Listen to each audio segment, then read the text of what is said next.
Here we go. All right, our next panel is a call to disrupt bias and systemic inequity in AI. And I'm going to welcome our 5 panelists now, starting with Singleton, Ian, Caroline, Cheryl, and Louisa. Welcome, welcome. Thanks, everybody, for coming today. We really want to, unify our creative community and talk about this issue of bias in AI. And we want to do this because we feel that everyone, number one, should be aware of how extreme the situation is. And yes, we're really excited about AI, all of us, right? It's going to give us efficiency. We're going to be able to do things really, really quickly. I personally have an ADHD house. So AI has really helped us significantly. So there's positives. But we also need to think about what the impact could be as we move forward, as this fast-moving technology replicates itself, because there is a significant amount of bias. So with that, I'm going to ask each one of my panelists to very briefly introduce themselves, name, title, and company, and then we'll kick it off, starting with you, Ian. Hey, everybody. Good afternoon. I'm Ian McKenzie, Chief Creative Officer of McCann World Group Canada, and also Global Creative AI Lead for McCann World Group. Happy to be here. All right, yeah, sure. Hi, everyone. My name is Caroline Yap, and I'm the Managing Director of our Global AI Business and Applied Engineering team at Google. Nice to be here. That's right. Hi, I'm Cheryl Guerin. I manage our brand strategy and innovation at MasterCard, and that includes all of our AI development that we're doing with marketing. Yeah. Hi, the last latecomer, Louisa Wong, CEO of XR. What can I say? We've been deploying AI at scale really for efficiency, and we really like to change the conversation to talk about relevance and efficacy in the future. Beautiful. All right, so let's kick it off. So Cheryl, I'm going to start with you. As a brand leader and an innovation executive, I know you've been really looking at this issue internally at MasterCard, from auditing systems and engaging in partnerships that would ensure that the technology is what you need it to be so it's inclusive. And you've made some pretty significant decisions about what you will and will not do when it comes to AI in terms of creativity. So can you tell us about that? Sure. I mean, first of all, we also have a chief AI and data officer as well. And while typically I'm not a huge fan of governance, this is one that it's absolutely necessary and critical. And so we have over 60 use cases going through at MasterCard right now.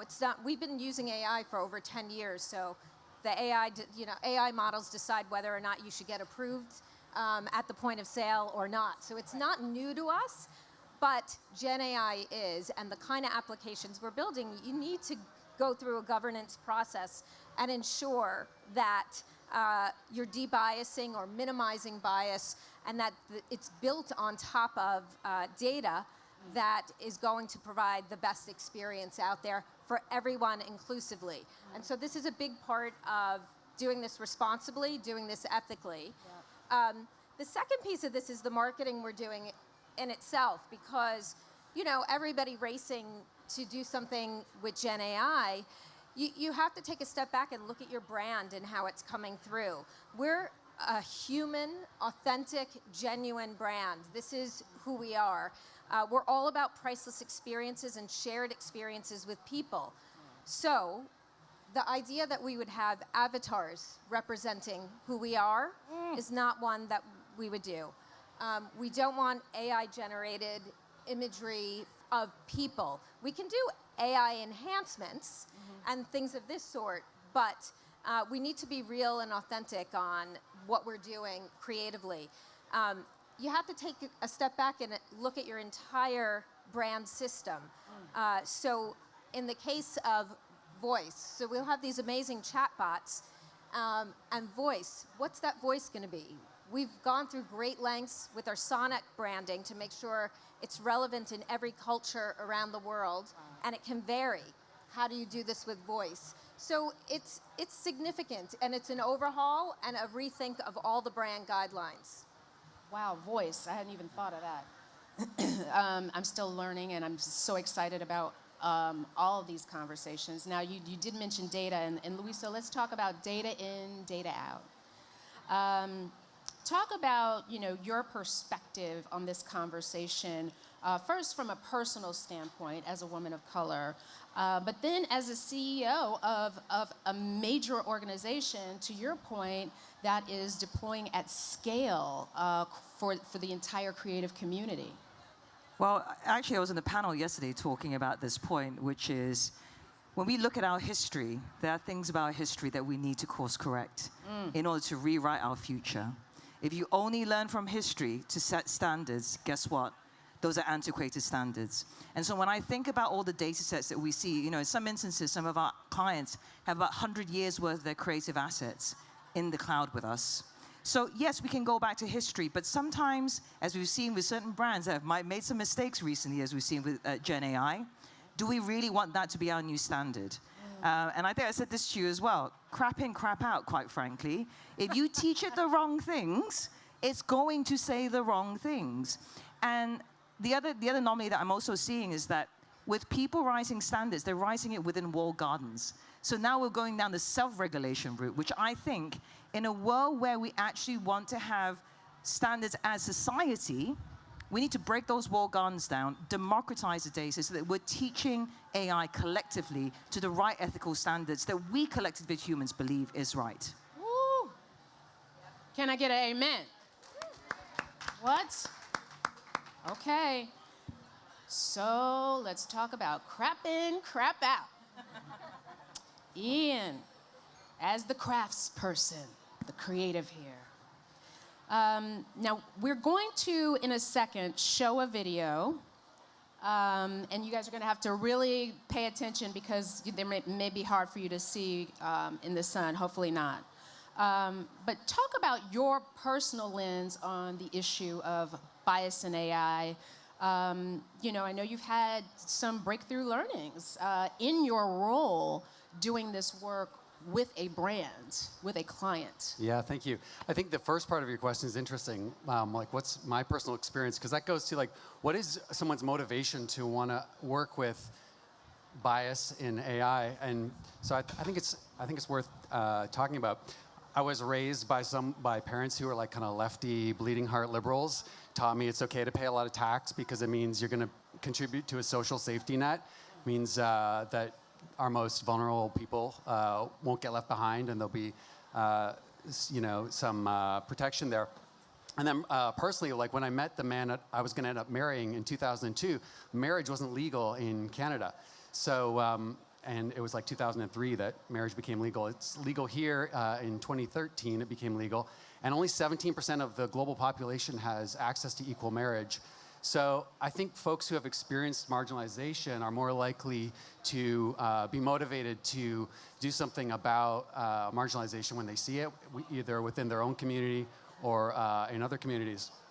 So, but that, I guess what I've been thinking about too, that doesn't have to be your only motivation to want to address bias in AI. I've been thinking about this idea that bias in generative AI is actually the enemy of creativity, because it's a form of stereotype and cliche. And as a creative person, you would never kind of reach for the closest thing that looked like something that somebody else did and say that's the way I want to express this idea to the world. So it's kind of when I see bias in generative AI, I'm like, well, that's cliche, that's stereotype, and as a creative person, I want to push past it. So your motivations could be lived experiences that have dealt with marginalization in your own community, or it could be simply you want to do better creative work, or you want to drive a more authentic relationship with brands' customers.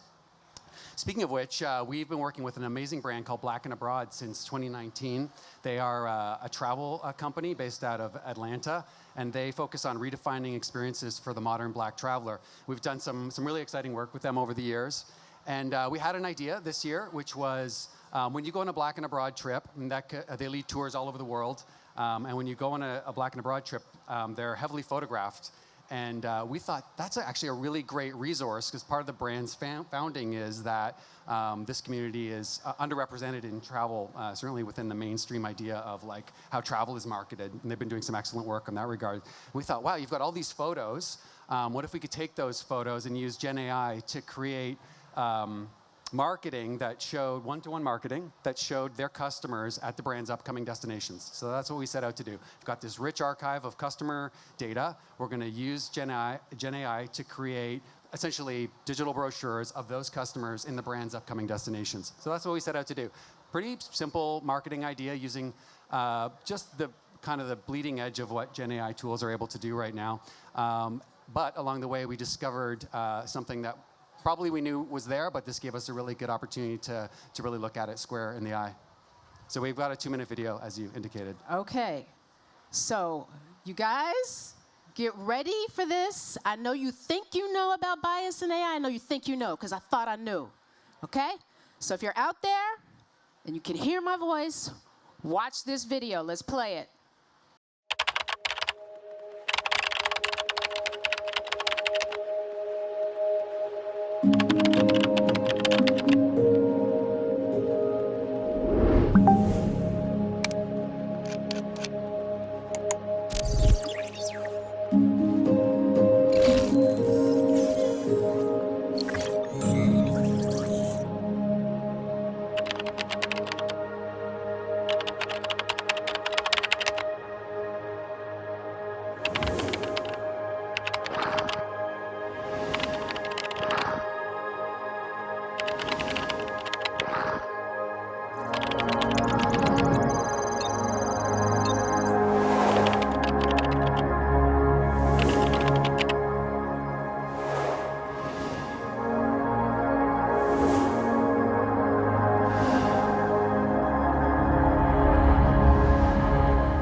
Yo.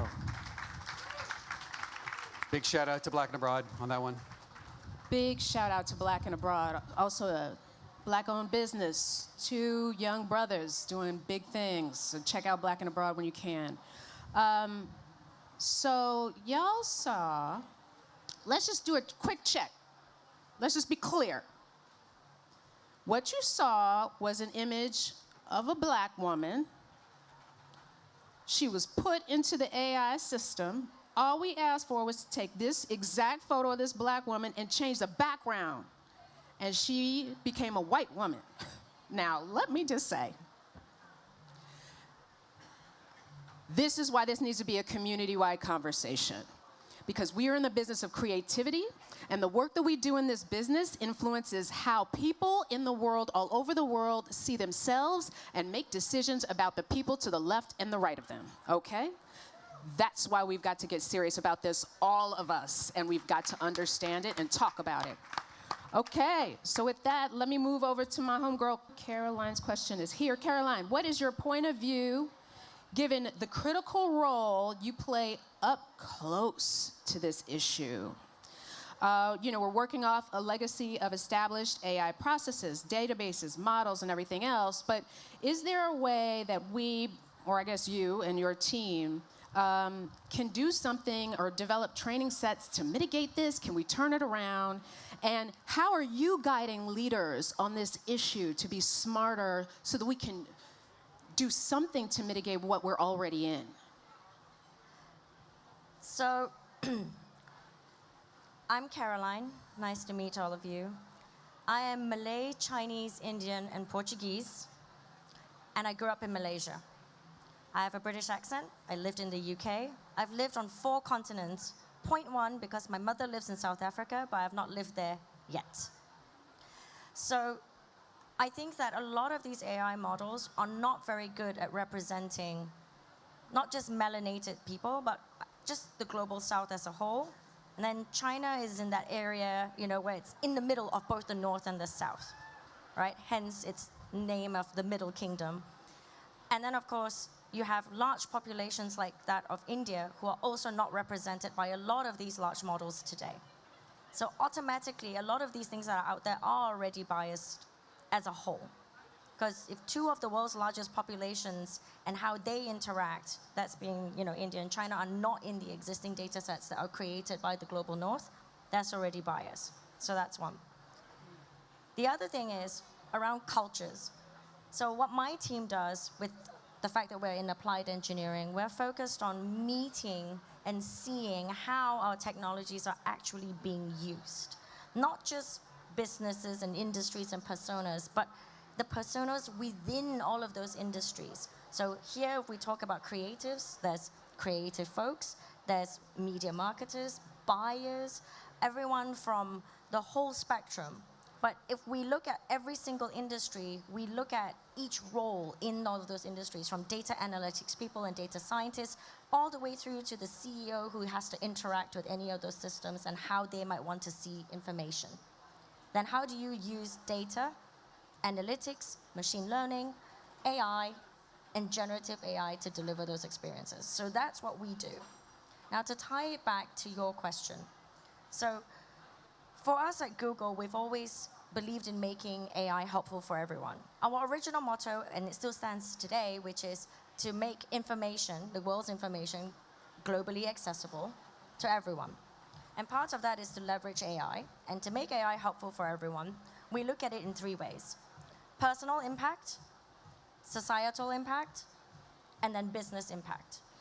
And because we have that consumer business, we are very, very keyed into how are people using things like our Pixel phones, right? How, like, for example, 2 years ago, we announced the Monk skin tone because we noticed that there was no way for cameras to be able to, have groups of us in photographs where every single one of us could be seen by the lens in the right lighting, right? And so we worked together on the DeepMind side and research side to make sure we could create a new skin tone. And I was so happy when I saw that project internally released. Malaysian skin tones were one of those that were being included as test areas. So employees at Google could also submit pictures of themselves so that we could say, hey, here are the ones that worked, here are the ones that didn't. Can you pick up the rest of my family? So I call this my winter skin. I now live in Seattle. I know, this is my winter skin and I'm here. But I live in Seattle, so there's not as much sun. But when I grew up, I was, a few shades darker than this. My father is much darker than me. But I have an uncle who looks more Portuguese. My father was from 6, but we have one uncle who looks so Portuguese and he's so much fairer and his features are so different. You wouldn't think that we were all related, but we are. And so I've experienced this myself, right? I think I'm one of 5 in our entire line of cousins who has curly hair, always being told that my hair was unhealthy and frizzy because everyone would brush it out. So this marginalization that you speak of, I lived it as well, right? And so being told you're too dark, you're not fair enough, or what's wrong, why are you so dark compared to the rest of your cousins on the other side who didn't have the mixed part of the blood. And so all of these lived experiences, Google actually encourages us to talk about. So we had a Mixed Heritage Week just recently. We started a Mixed Googlers network. And so we had Mixed Heritage Week where a lot of us actually discussed things with also, because with it being Pride Month, our LGBTQ family and talked about some of these things and how this type of marginalization has an impact, especially with also the models that are out there. And we almost over pivot in a good way to making sure these communities participate even in our internal testing. And we go out to groups to get them to participate in the external testing phases of a lot of the models and things that we also build. So it's not just about what's there and building new models on what already existed, it's finding new ways to do that. Another example I want to give is, last week I was in Brazil. We announced our new innovations for Google at Google for Brazil, where we're bringing other technologies and things into the country. Our economic impact, Google and Alphabet's economic impact to Brazil for 2023 was $37 billion. Right? And so the technologies that we're bringing that span everything from better healthcare detection all the way through to cloud technologies to help their enterprises do more things with cloud, but also with AI. Like it spans the whole gamut.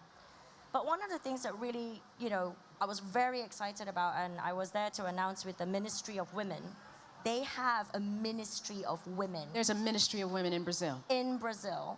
And we announced an additional 12,000 career certificates for women, specifically for women, because they're trying to get more women into the workforce. Because if you were to look at any models that would be created there are still typically very male-dominated in the white, sort of the white-collar kind of roles.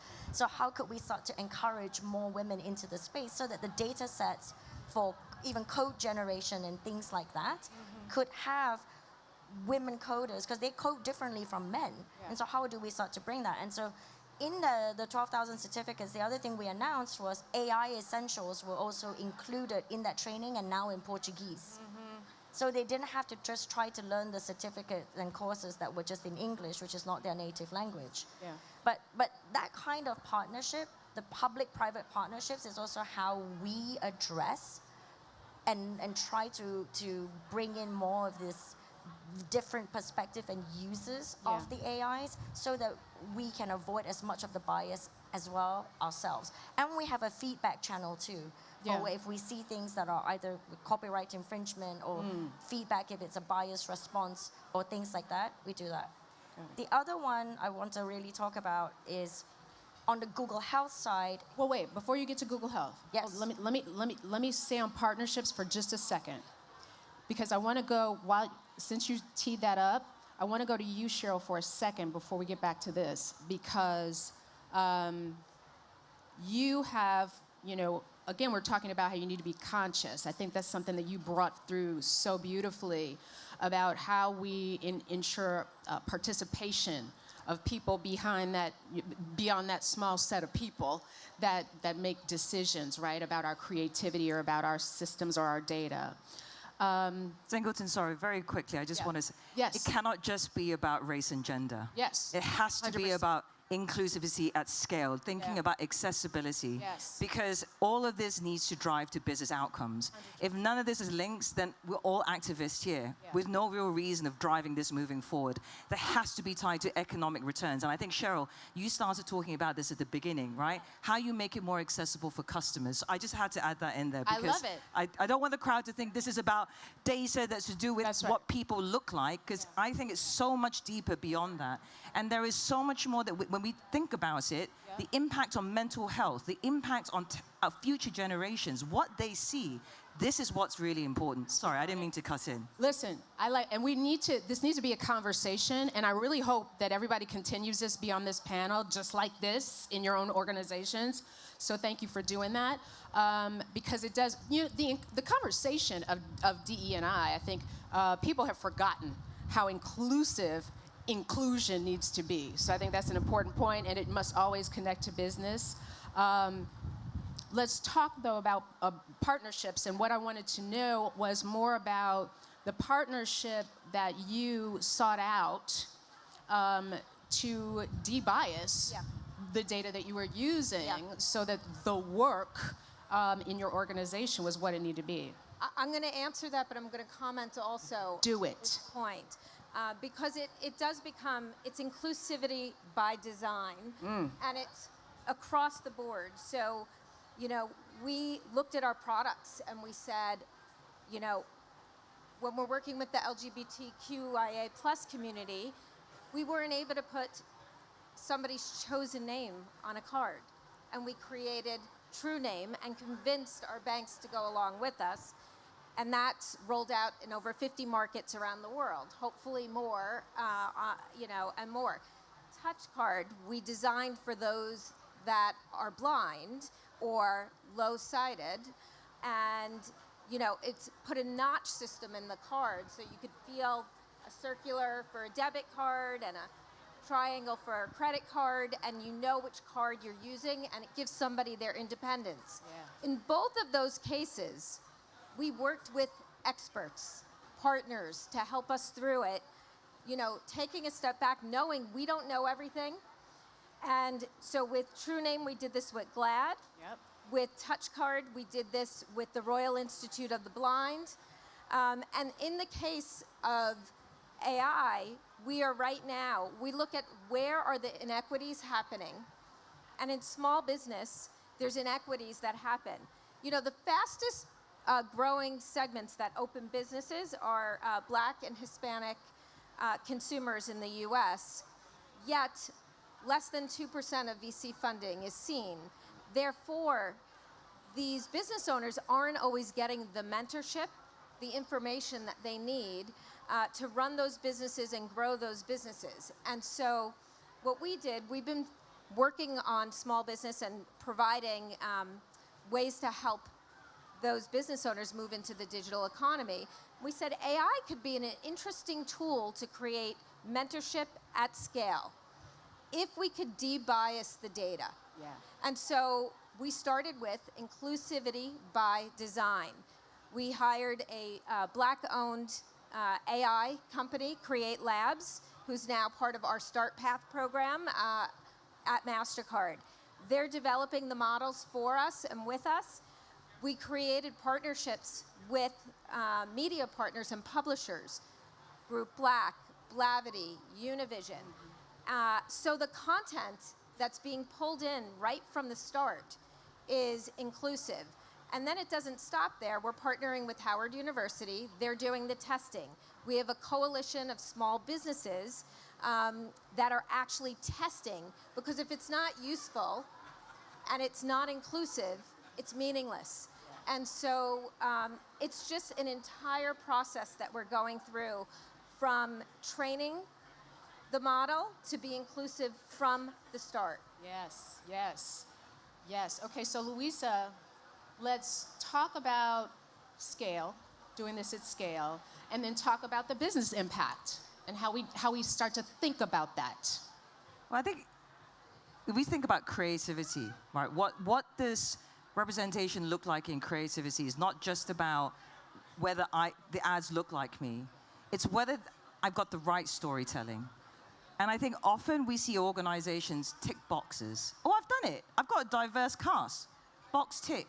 And you miss the cultural nuances, because the cultural nuances is what resonates with the customer and consumer. You know, Cheryl, you made a lot of great points, right? Which is you want to understand the customer's perspective.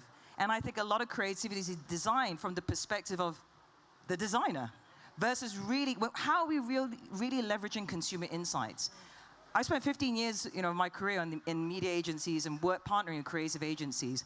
Why do the sets of data that you use to build creative insights and media insights are fundamentally different, and they're not connected?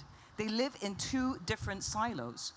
So if you're really truly trying to understand consumer, what drives and motivates them, it is not just about having diverse casting. It's about understanding nuances, understanding cultural insights, and being able to tell stories at scale. Yeah. And by the way, I think what AI or generative AI will help us do is exactly with creative testing, right? We keep talking about dynamic creative. It's not about dynamic creative. It's personalization at scale. So how do you take the art of creativity, the insights of media, bringing those two together to deliver more personalization at scale? Damn, she's good, right? Powerful. Yeah, exactly. Those things. Like, I wish I didn't have more questions, because I just want to stop talking. All right. Okay, so so for the sake of time, I need to talk a little bit about, you know, how we're looking at things. Ian, You mentioned that we've been working with lagging indicators, which I thought was interesting when it comes to accurate or inaccurate representation. Tell us, share what you're seeing, and what are the then leading indicators? Yeah, well, like a lagging indicator is like when there's socks on the floor, and that's like evidence that in the past you did a behavior of leaving the socks on the floor. So lagging behaviors are evidence of past behavior. And when you're trying to put your finger on algorithmic biases that are either interfering with how your brand's performing or interfering with how your culture or society is performing, we're often stuck with lagging indicators like incarceration rates, or who's getting parole, or who's getting health insurance and at what rate. Those are all like, you look at that and you're like, oh yeah, now we have years of data. We can see that there's a problem here, and now we can maybe start to fix it.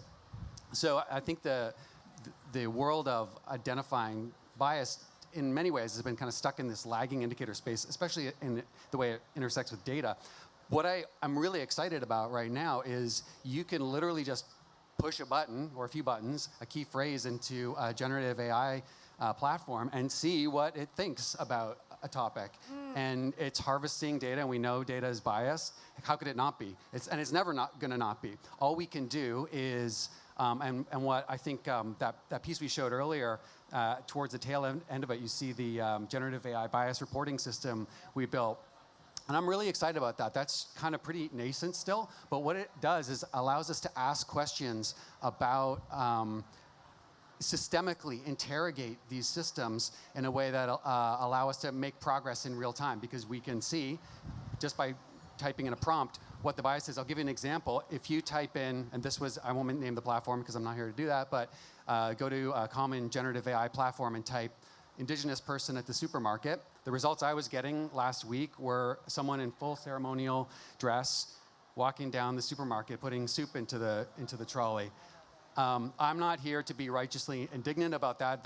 It's not my lived experience, but I have a feeling that that's probably doesn't represent an Indigenous person's day-to-day experience, and there's lots of different ways that community could show up that's not that. Yeah. So, but what that does is it tells us exactly where a problem is.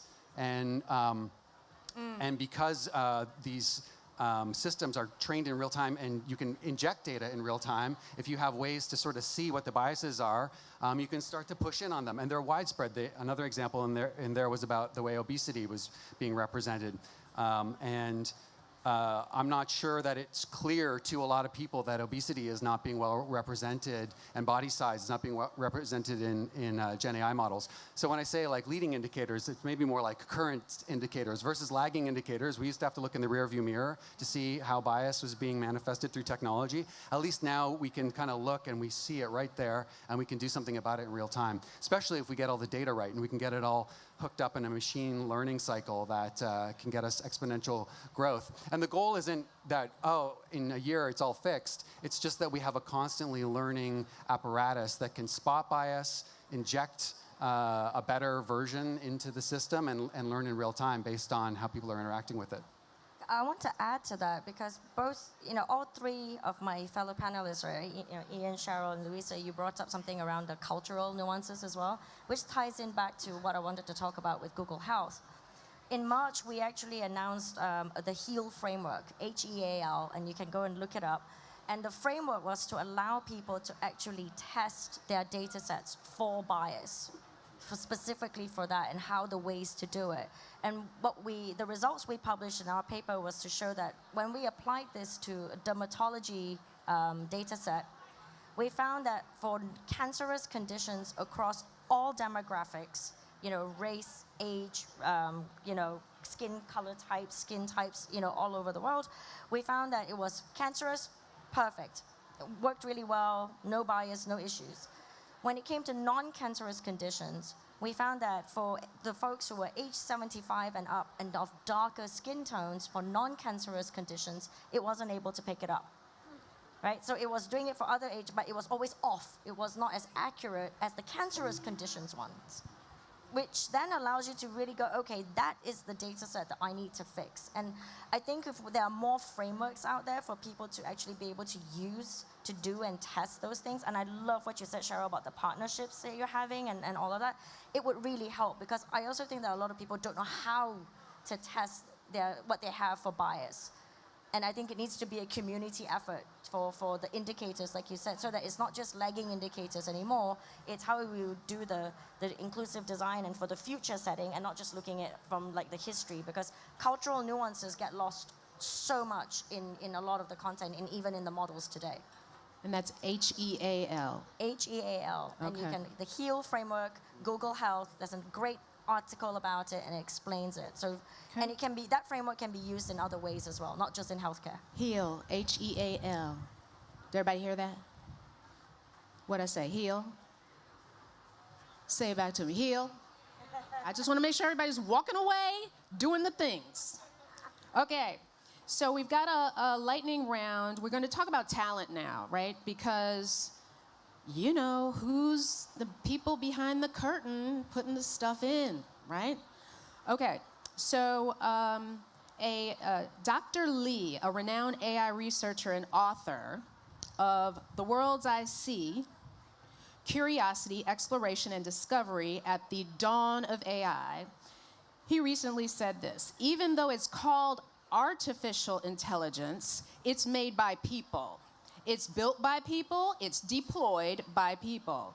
It matters then who those people are and whether they are bringing a wide range of perspectives and experiences to their work.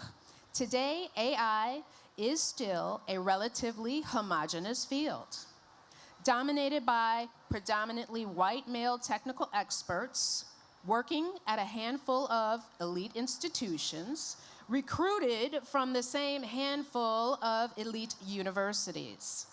If they're the ones teaching AI how to think and understand the world, the technology they create is likely to replicate their biases, making that technology less effective and our society less equal, which is why y'all all gotta leave here and do something with this information and share it.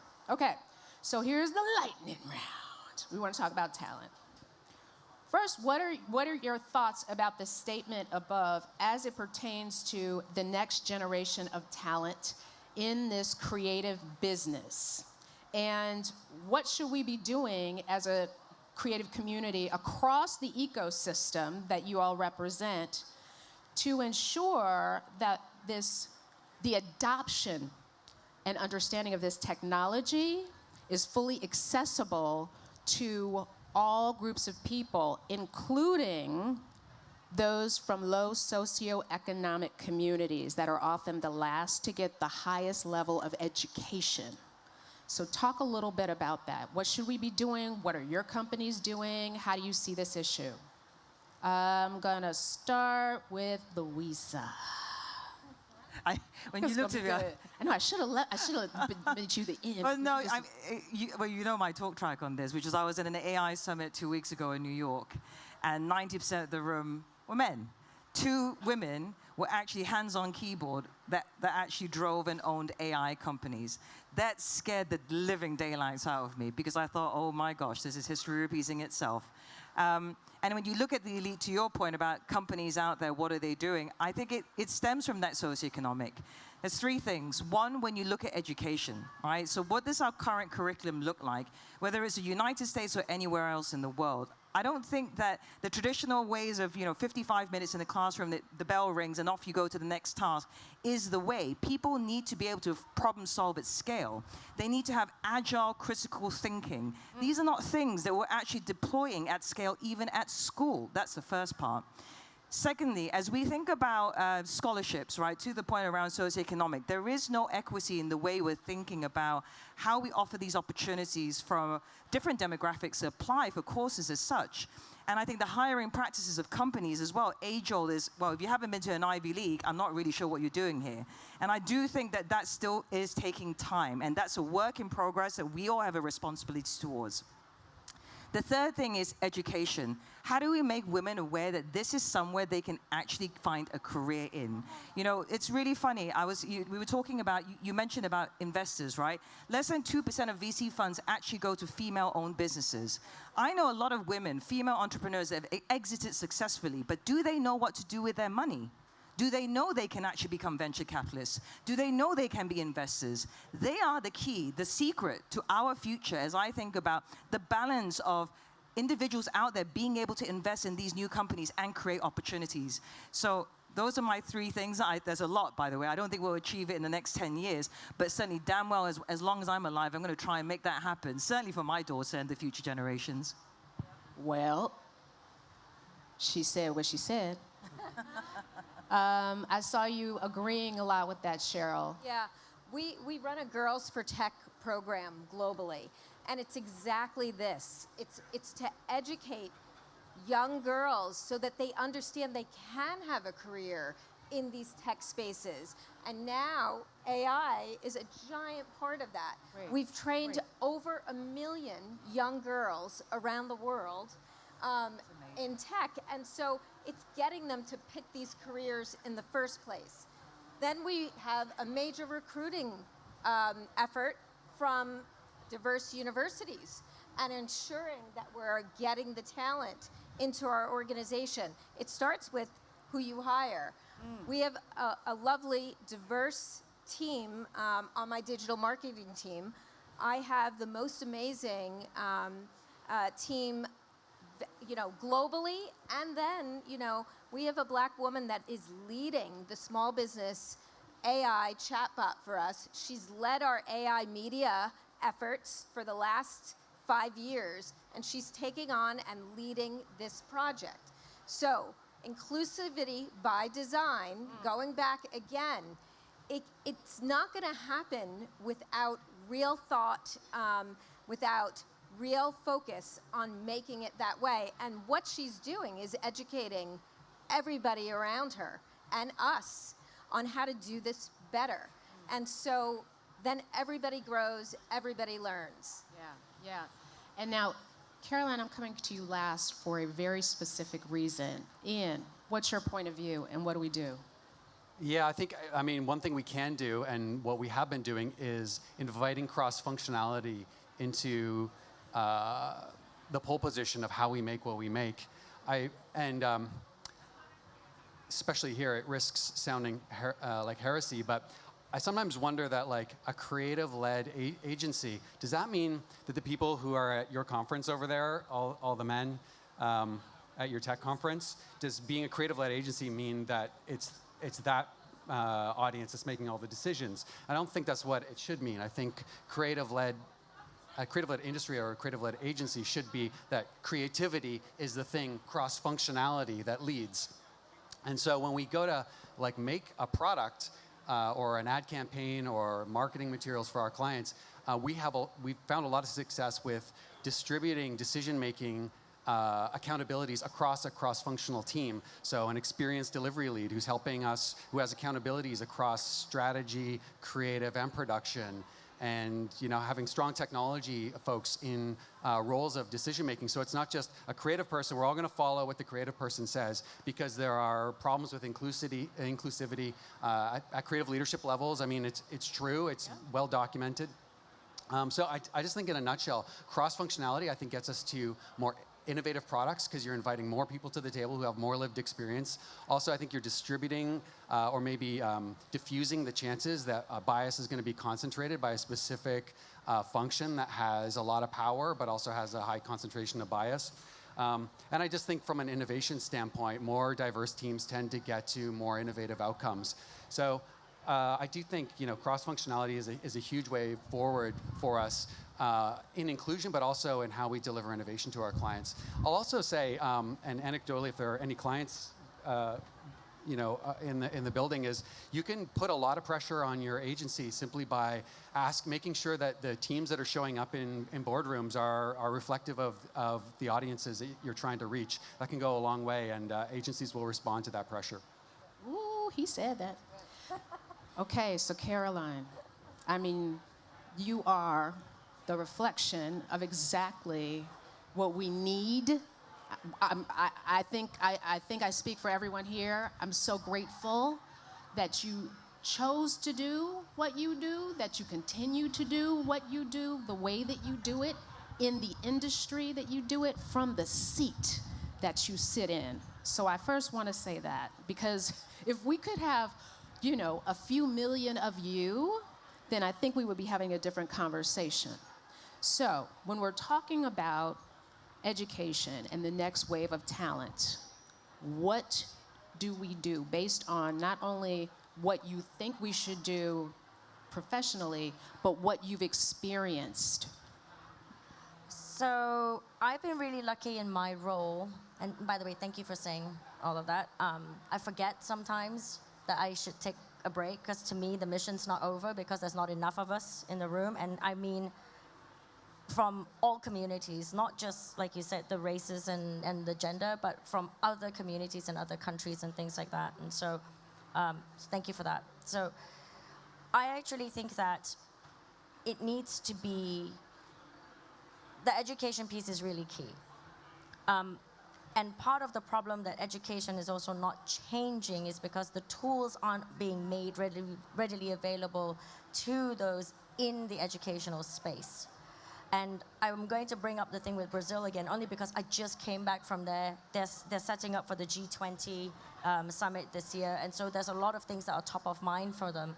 And when What's the G20? So that's when the global 20, the 19 countries, et cetera, are meeting to discuss everything from, of course now AI is part of their talk track, but everything from economic partnerships and how they can actually do trade, et cetera. But they have other subgroups for the G20, including things like the Urban 20, the Youth 20, and the W20, which is for the Women's Summit, specifically around, you know, global women's issues and how they're trying to tackle them. One of the things that came up when I was there in meeting with the different government officials was around education, and we met with not just the Ministry of Education and the Ministry of Women, but also professors, educational boards, etc., to help them understand what resources were out there that they could use in a very safe, trusted, and private kind of way that was generative AI. So interfaces that the teachers could use to develop almost hyper-personalized courses using generative AI for kids who are at different learning abilities. And we're working on the disability access. And I don't like saying the word disability. I actually think it's of different abilities and learning structures. Some might be more visual, some might be more oral, you know, whatever it is that they need. And so we were actually going through and explaining that on the Grow with Google side of our house, which is our non-profit and focus on non-profit development and growth, and we give grants and all of that, we're also building technology sets for people to be able to use to create that kind of educational platform. Everything from age 4 all the way up through to reskilling. You know, to us, there's no student old enough. You can always go back to university. So we're doing everything from upskilling and reskilling, but putting in the critical thinking aspects of it. You know, how do you actually go, okay, I'm using this version of something as a kid, I'm seeing that my friends' pictures are not in here. How do I think about it? And so we're trying to encourage that from a young age all the way up, but also from the joining even a company like Google perspective. Next year, I'll be celebrating 30 years in tech for myself. Wow. I have no degree. I don't have a bachelor's degree. I did not start that way. And Google, back in 2017, you know, I think it was more like early 2018, announced that we were no longer using and looking for degrees as a requirement to apply for jobs at Google. And so I also would always use my Caucasian husband's white, you know, last names in my career, because I lived in Malaysia, then I moved to Europe. But when I joined Google 4 years ago, I could just be Caroline Yap and not Caroline something else for the first time. And so we live it, and we really believe in that mission. And it is unfortunate that we don't have as many women in engineering roles and in all of that, but we actively work on it. And we just set up even a Google Center at Howard University to start encouraging more people to start learning our technologies and things like that. That's cool. So we're trying really, really hard, but we can't do it alone. We need everyone to do it with us. And that's what this is all about. That's what this is all about. You guys, we all have to be a part of this. As we wrap, first of all, I want to remind everybody what we talked about today, right? Even with the education part, it's important that we all use our own sphere of influence to drive this change. And I don't mean, to the point earlier, the tick box change. Most of you that are here have some engagement with a college or university.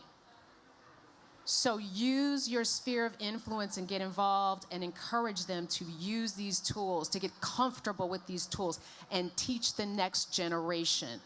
Take the information to people that you know that may not have a degree and say, there is a place for you in these organizations where you can learn and you can grow and you can be a part of the decision-making body that ensures that the future of our world is better than the past, right? We have to be conscious. And I love inclusion by design. At McCann World Group, we talk about conscious inclusion. And now I'm going to say conscious inclusion by design, right? I got that from you. So I just want everybody to please remember, you guys, it's on us as a community. We can't even maximize creativity if we don't start working consciously, inclusively by design to make change, okay? I can't implore that to all of you enough. With that, I want you to help me thank this incredible panel. Incredible. Thank you so much, and enjoy the rest of your can, everybody. Thank you, Singleton.